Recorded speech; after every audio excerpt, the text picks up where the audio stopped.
சனிக்கிழமையன்று கரூரில் விஜயின் கூட்டம் நடந்த இடத்தில் ஏற்பட்ட நெரிசலில் குறைந்தது 40 பேர் பலியாகியுள்ளனர். 100க்கும் மேற்பட்டோர் காயமடைந்து சிகிச்சை பெற்று வருகின்றனர்.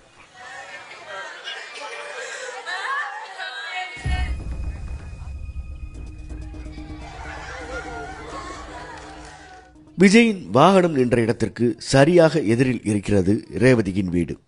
சனிக்கிழமையன்று 7 மணி அளவில் நடந்த பயங்கரத்தை அவரால் இப்போதும் மறக்க முடியவில்லை.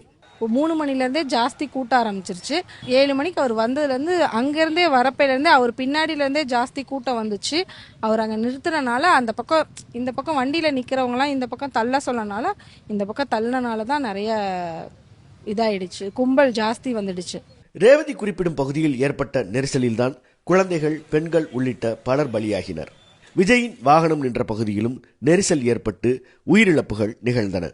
கிட்டத்தில் போய் பார்க்கணும்னு சொல்லிட்டு ஒரு ஆர்வத்தில் எல்லா ரசிகர்களும் அவங்களோட கட்சிக்காரங்க எல்லா பேருமே பார்த்தாக்க அதில் இறங்கிட்டாங்க. அது இறங்குறப்ப அது கீழே அமுங்கிறப்ப லேடிஸ் மேலே பட்ரோல் பண்ணுறதுக்காக எல்லோரும் இந்த சைடு வர ஆரம்பிச்சிட்டாங்க. யார் வராதீங்கன்னு இங்கே கத்தினாலும் எல்லோரும் அவரவரை உயிரை காப்பாற்றிக்கிறதுக்காக இந்த சைடு போனாங்க. ஒருத்தருக்கு மேலே ஒருத்தர் விழுந்து அவங்க மயக்கம் போட்டாங்கன்னதே நாங்கள் நினச்சோம். கரூரின் வேலுச்சாமிபுரம் பகுதியில் விஜய் 12 மணி அளவில் பேசுவார் என குறிப்பிடப்பட்டிருந்ததால் காலை முதலே அங்கு கூட்டம் கூட ஆரம்பித்திருந்தது. ஆனால் நாமக்கல்லில் விஜய் பேசும்போதே பிற்பகலாகிவிட்டது. அங்கு பேசி முடித்துவிட்டு அவர் கரூரை வந்தடையும் போது மாலையாகியிருந்தது. ஏற்கனவே விஜய் பேச வேண்டிய இடத்தில் ஏகப்பட்ட கூட்டம் இருந்த நிலையில் அவருடைய பேருந்தை பின்தொடர்ந்து வந்த தொண்டர்களின் எண்ணிக்கையும் ஆயிரக்கணக்கில் இருந்தது. சுமார் 1 கிலோமீட்டர் தூரத்திற்கு ஊர்ந்து வந்த விஜயின் வாகனம் வேலுச்சாமிபுரத்தில் அனுமதி பெற்ற இடத்திற்கு வந்தபோது அந்த வாகனத்திற்காக தொண்டர்கள் வழிவிட வேண்டியிருந்ததால் அதுவும் நெரிசலை அதிகரித்தது. அவரது வாகனம் நிறுத்தப்பட்ட இடத்திற்கு அருகில் ஜெனரேட்டர் வைக்கப்பட்டு அதை சுற்றி தகரம் போட்டு மூடப்பட்டிருந்தது. நெரிசல் அதிகரித்த நிலையில் கூட்டத்தினர் அந்த தகர தடுப்பின் மீது ஏறினர். அதனால் அந்த தடுப்பு கீழே விழுந்தது. அதே போல அருகில் இருந்த கடைகளின் முன்னால் இருந்த தகர கூரைகளிலும் நிறைய பேர் ஏறினர். அவர்களது எடை தாங்காமல் அந்த கூரைகள் சரிந்து அதில் நின்று கொண்டிருந்தவர்கள் கீழே விழுந்ததாக நேரில் பார்த்தவர்கள் தெரிவிக்கின்றனர். இந்த நிகழ்வை நேரில் பார்த்த கோமதி நெரிசலுக்கு வேறொரு காரணத்தையும் சொல்கிறார். விஜய் வரும்போது பைபாஸ்ல இருந்து வந்தவர், லைட் போட்டுட்டு வந்தவர், பேங்கை தாண்டி போலீஸ் குவார்டர்ஸ் கிட்ட வந்தவுடனே லைட் நிறுத்திட்டாப்புல. உள்ள லைட்டை நிறுத்திட்டு அந்த கண்ணாடி சட்டரை சாத்தினதுனால விஜய் பார்த்தா போதும்னு நின்னாங்க. பார்த்தீங்களா, அந்த மக்கள்லாம் சட்டை பார்க்க முடியல. அங்க இருக்கிற கூட்டம் இங்க வர ஆரம்பிச்சிருச்சு. அவர் பின்னாடியே வரவும் இங்கே ஏற்கனவே கும்பல், அந்த கும்பலோட சேர்த்து இந்த கும்பல் வரவும் எல்லாம் நசுக்க ஆரம்பிச்சிட்டாங்க. விஜய் பேச ஆரம்பித்த போது அவர் பேசிக் கொண்டிருந்த பகுதியின் எதிர்ப்புறத்திலும் நெரிசல் ஏற்பட்டது. அந்த நேரத்தில் அங்கிருந்த சாக்கடையின் மேல் பகுதி உடைந்து விழவும் அதன் மீது நின்று கொண்டிருந்த சிலர் கீழே விழுந்தனர். இதையடுத்து ஏற்பட்ட பதற்றமும் பரபரப்பும் நெரிசலை அதிகரித்தது. கீழே விழுந்தவர்கள் மீதே ஏறி பலர் ஓட ஆரம்பித்தனர். இந்த இடத்துக்குள்ள வண்டி வரும்போதே அந்த இடம் பத்தலை, ஆளுகளுக்கு இடம் பத்தலை. அப்புறம் வண்டி இங்கே உள்ள விட்டா என்ன பண்ண முடியும்? ரெண்டாவது சென்ட்ரா தான் மீட்டிங் பேசினாங்க. அது முதல்ல அந்த போலீஸ் கூட பேசினா கூட இந்த பிரச்சனை வந்திருக்காது. சென்ட்ரா எல்லாருமே இங்கே வந்துட்டாங்க. ஒரே இடத்துல குவியும் போது 10,000 பேர் இருக்கிறது 30,000 பேர் ஒரு இடத்துல கூட என்ன நடக்கும்? பாதுகாப்பும் சரியில்லை, பாதுகாப்பு கொடுக்க முடியல, மக்களுக்கு கொடுக்க முடியல. அதான் காரணம். இந்த நிகழ்வை நேரில் பார்த்தவர்கள் சொல்லும் கதைகள் மனதை பதைபதைக்க வைக்கின்றன. கரெக்டாக அவர் கேபின்ல இருந்து மேலே ஏறி நின்னாரு.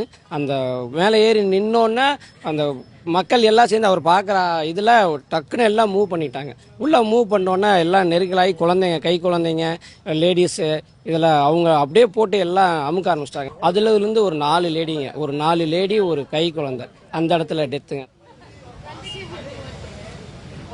இந்த நிகழ்வு நடந்த இடத்தில் அடுத்த நாள் கூட பதற்றம் குறையவில்லை. சாலையின் இரு பக்கங்களிலும் சரிந்து விழுந்த கூரைகள், செருப்புகள் என கலைபரமாகவே காட்சியளித்தது. தமிழக வெற்றிக் கழகத்தின் தலைவர் விஜய் வந்தபோது வேலுச்சாமிபுரத்தில் அசம்பாவிதம் நடந்த இடங்கள் 2 இடங்கள். ஒன்று எனக்கு இடதுபுறமாக இருக்கக்கூடிய இந்த பகுதி. இந்த பகுதியில் இருக்கக்கூடிய தகரத்தில் பலர் ஏறி நின்றுருக்காங்க. விஜயை பார்க்க வேண்டும் என்ற ஆவலினாலும் சரி, நெரிசல் அதிகமானனால நம்ம மேலே ஏறினோம்னா நெரிசல் இருக்காதுங்கிற காரணத்துக்காக பலர் மேலே ஏறி சரிந்து அந்த தகரம் கீழே விழுந்து கீழே சிக்கிக் கொண்டவர்கள் பலர் உயிரிழந்திருக்கிறார்கள். அதே போல சாலையின் எதிர்ப்புறமாக கழிவுநீர் செல்லக்கூடிய ஒரு ஓடையின் மீது இருந்த தடுப்புகள் கனம் தாங்காமல் இடிந்து விழுந்து அதிலும் சிக்கி பலர் உயிரிழந்திருக்கிறார்கள். ஆகவே ஒட்டுமொத்தமாக பலர் உயிரிழந்த பகுதி என்று பார்த்தோமானால் இந்த 2 இடங்களில் தான் அதிகமான உயிரிழப்புகள் ஏற்பட்டிருக்கின்றன. அந்த இடத்தில் எங்கு தவறு நடந்தது என்பது குறித்து தங்கள் தரப்பை தெரிவிக்க தமிழக வெற்றிக் கழகத்தின் சார்பில் யாரும் முன்வரவில்லை. ஆனால் சமூக வலைதளங்களில் அக்கட்சியினர் சிலர் பல குற்றச்சாட்டுகளை முன்வைத்து வருகின்றனர். அதாவது போதுமான வகையில் பாதுகாப்பு ஏற்பாடுகள் செய்யப்படவில்லை என்றும், விஜய் பேசுவதற்கு கேட்ட இடம் கொடுக்கப்படவில்லை என்றும், விஜய் அந்த இடத்தை வந்தடைந்த போது மின்சாரம் துண்டிக்கப்பட்டது என்றும் குற்றம் சாட்டப்படுகிறது. ஆனால் இந்த குற்றச்சாட்டுகளை காவல்துறை மறுக்கிறது. ஞாயிற்றுக்கிழமையன்று கரூரில் செய்தியாளர்களிடம் பேசிய சட்டம் ஒழுங்கு கூடுதல் டிஜிபி டேவிட்சன் தேவாசீர்வாதம், தமிழக வெற்றிக் கழகம் கேட்ட பகுதிகள் ஒதுக்க முடியாதவையாக இருந்தன என்றார். 23/9 அன்று ஃபர்ஸ்ட் ஒரு பெட்டிஷன் கொடுக்குறாங்க. அந்த பெட்டிஷன்ல அவங்க கேட்டது லைட் ஹவுஸ் ரவுண்டான் அப்படிங்கிற பகுதியை கேட்கறாங்க. அந்த லைட் ஹவுஸ் ரவுண்டானா ஒரு ஹை ரிஸ்க் பிளேஸ். ஆக்சுவலி நீங்க பாத்தீங்கன்னா அந்த ரவுண்டானா போய் பாத்தீங்கன்னா உங்களுக்கு தெரியும். ஒரு பக்கம் ஒரு பெரிய பெட்ரோல் பங்க் இருக்குது, அடுத்த பக்கம் ரைட் சைடுல நீங்க பாத்தீங்கன்னா நம்ம அமராவதி ரிவர் இருக்குது, பெரிய பிரிட்ஜ் போகுது. ஸோ அந்த இடத்துல இந்த மாதிரி ஒரு டென்ஸ் கிரௌட போய் நம்ம அதில் போய் பேக் பண்ணி அதை கண்டக்ட் பண்றது ஒரு மிக கஷ்டமான ஒரு சூழ்நிலை. அதை பார்த்த உடனே ஒரு ரிஜெக்ஷன் ப்ரொசீஜர் தயார் பண்ணிட்டாங்க காவல் நிலையத்தில். அது கொடுக்கும் பொழுது அவங்க ரொம்ப இன்சிஸ்ட் பண்ணி அடுத்த நாள் அவங்க கேட்டது பொண்ணுங்களுக்கு ஹையர் அந்த ரவுண்டானில் கொடுங்க, இல்லைன்னா உழவர் சந்தை அதில் கொடுங்கன்னு சொல்லி கேட்டுக்கிறாங்க.